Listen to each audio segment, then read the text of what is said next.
Bonjour tout le monde, aujourd'hui on est le 27 mai. 27 mai, il est 10h30. Il est un peu tôt aujourd'hui, mais en fait j'ai pas mal de choses de prévues. Donc faudra que le parcours que j'ai fait, ça fait plus de 5h30, donc il y a pas mal de choses à voir. Voilà. Donc là les gens font la queue pour aller à l'église, parce qu'on est dimanche aujourd'hui. Donc j'espère que tout ce que j'ai prévu sera ouvert. En tout cas c'est plutôt cool parce que il fait super beau.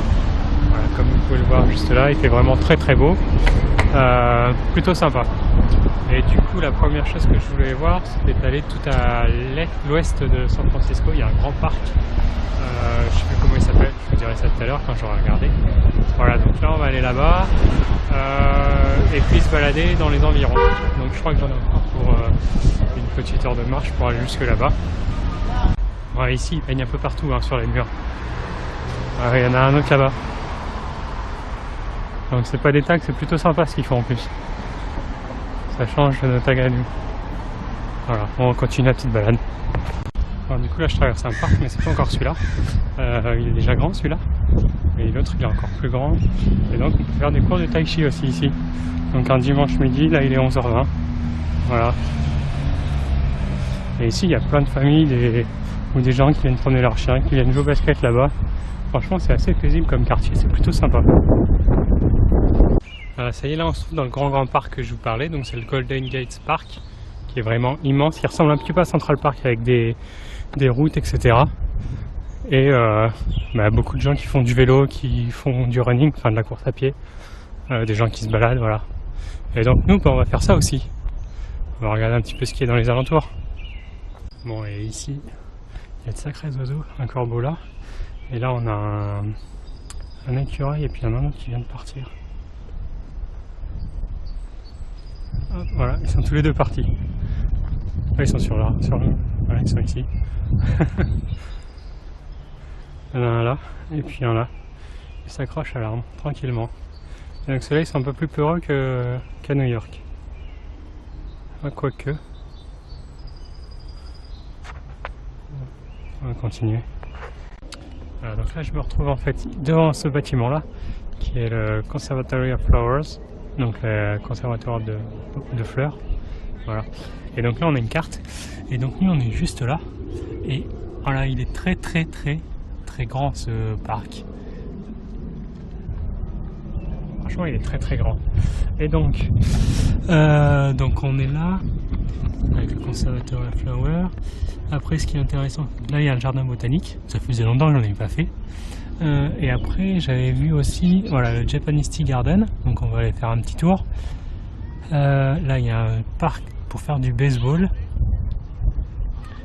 Kezar Stadium, je sais pas ce que c'est, enfin un stade, mais du coup je sais pas trop quoi. Là il y a un skate area, donc une aire pour faire du skateboard. Il y a un gros lac ici, franchement il y a plein de choses, un champ de polo. Voilà, et donc moi on va tout remonter pour aller jusqu'ici au Dutch Windmill, voir ce que c'est. Il y a Murphy Windmill aussi, et plus loin par là, vers l'ouest par rapport à ce plan là, il y a d'autres choses que je voulais voir, et d'autres encore en haut par là. Voilà, donc il y a pas mal de choses qu'on va faire. Et donc voilà, là par exemple il y a des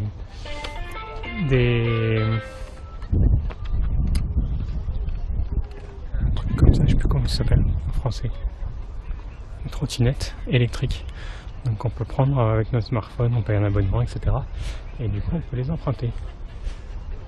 Et si on les prend pas avec on essaye de les prendre comme ça, il y a un petit haut-parleur qui dit ne touchez plus à ça, sinon j'appelle la police. Parce que du coup il y a une puce GPS dessus et on sait où elles sont. Voilà, donc là on va aller voir un petit peu là-bas.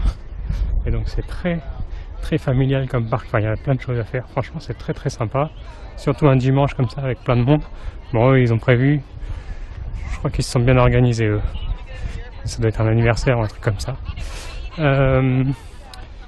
C'est très familial, c'est plutôt sympa, franchement c'est cool. Avec un temps comme ça, ils ont même fait l'horloge. Donc il est midi moins 10, moins 5. Ouais, c'est à peu près ça. Et c'est tellement bon esprit dans ce parc que ici il y a des cours, ils donnent on peut danser du rock, du vieux rock. Bon, après il y a des vendeurs de hot dogs ici un peu partout, plutôt sympa pour les enfants. Voilà.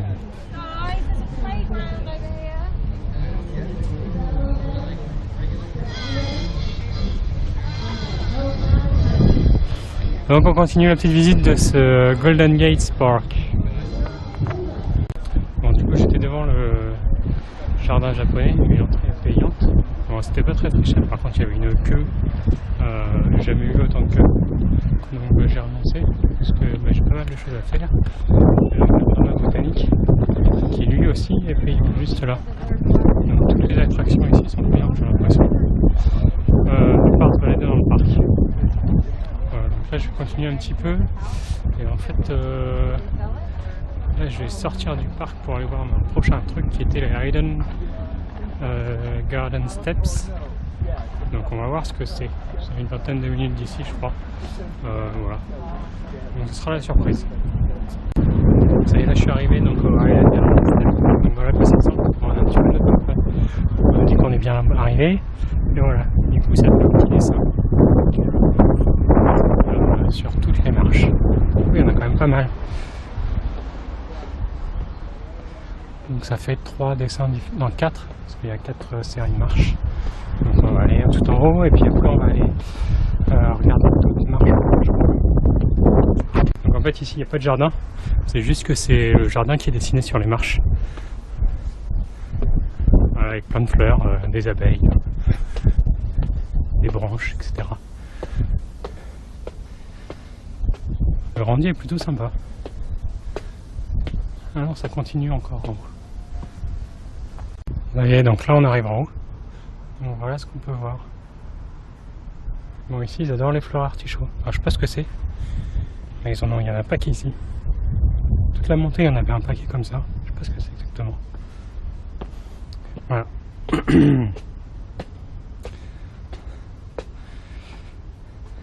Donc voilà à quoi ça ressemble.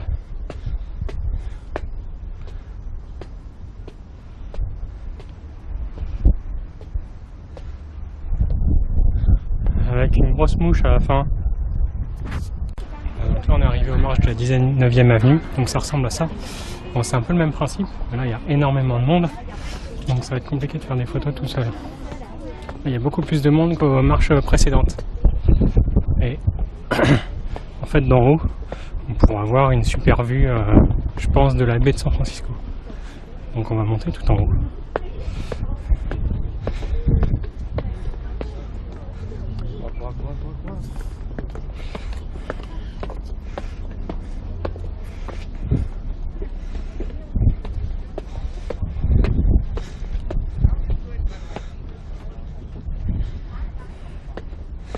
Bon, toujours avec ces fleurs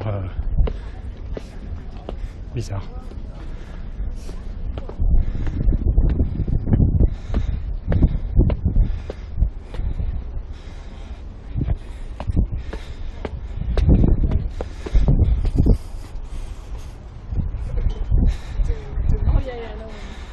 Pas sabi angin na kencang kita bisa lihat tuh apa awannya.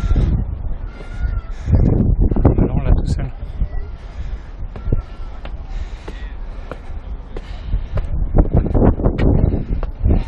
Bon, ça y est, là on est arrivé en haut, donc ça s'ouvre quand même pas mal. Et voici ce qu'on peut voir d'en haut.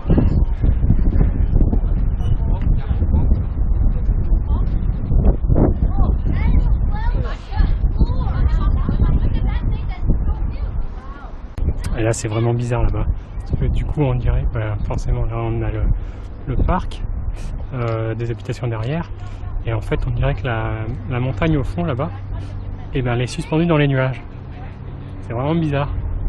Et en fait c'est qu'il y a une grosse traînée de nuages qui est entre les deux, donc au niveau de la baie San Francisco, et tout là-bas au fond, vraiment tout là-bas, on voit juste le pilier, l'un des piliers du pont du Golden Bridge. Voilà. Ça fait vraiment bizarre. Ouais, maintenant on n'a plus qu'à redescendre toutes les marches et puis aller à la prochaine destination. Je sais plus, je crois qu'il faut que je retourne dans le Golden Park pour aller peut-être tout là-bas, enfin je sais plus où c'est exactement, faut que je regarde. Mais c'est vraiment bizarre ça. Allez, donc là on a redescendu les marches et maintenant on se retrouve donc dans le Golden Park. Voilà, on est en train de remonter donc tout le Golden Park Et alors donc la prochaine fois ce que je voulais aller voir c'était le Dutch Windmill, qui est un moulin à vent Dutch du coup hollandais. Voilà. Décidément j'arrive plus à trouver le mot en français. Donc bon, on continue de marcher ici dans ce grand parc à travers la forêt pour aller voir ce moulin à vent. Alors, et sur le chemin en fait il y avait un panneau marqué Soccer Field, donc, ce qui veut dire terrain de foot, donc de notre foot à nous. Et en fait il y a plein de gamins qui jouent, voilà à quoi ça ressemble. Il y a plein de petits, c'est un petit tournoi et il y a énormément de gamins qui jouent au football français, enfin européen du coup. Voilà, des gamins avec des maillots du Barça, des maillots du Real, des maillots d'équipes on n'avait pas vu de Paris, et là-bas on a un moulin, mais c'est pas celui-là que je voulais aller voir. Celui que je voulais aller voir il est un peu plus loin. Et j'ai l'impression que c'est assez jeune, hein, c'est moins de 10 ans. Voilà, il y a un peu de tout. Et ça y est, là on est arrivé donc au niveau du petit moulin hollandais, de Dutch Windmill. Voilà, il est juste là. Bon, il est quand même massif, hein. C'est pas un petit moulin.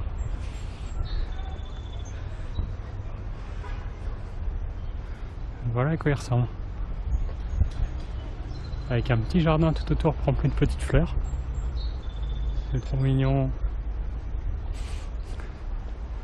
Bon, je crois pas que par contre il soit ouvert au public. Mais en tout cas, il a l'air d'être très bien. On va regarder plus près, là il y a une plaque. Voilà, donc la plaque. Donc l'année de construction c'est 1902 et l'année de restauration 1981.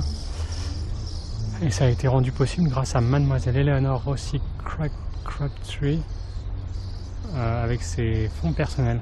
Voilà, donc ils ont mis une petite plaque commémorative pour la remercier. Donc 1902 restauré en 1981. C'est badaboum. Voilà, c'était juste pour voir ça. Et donc là on va remonter, on va longer la plage je crois, remonter un petit peu vers le nord pour aller au Sutobad.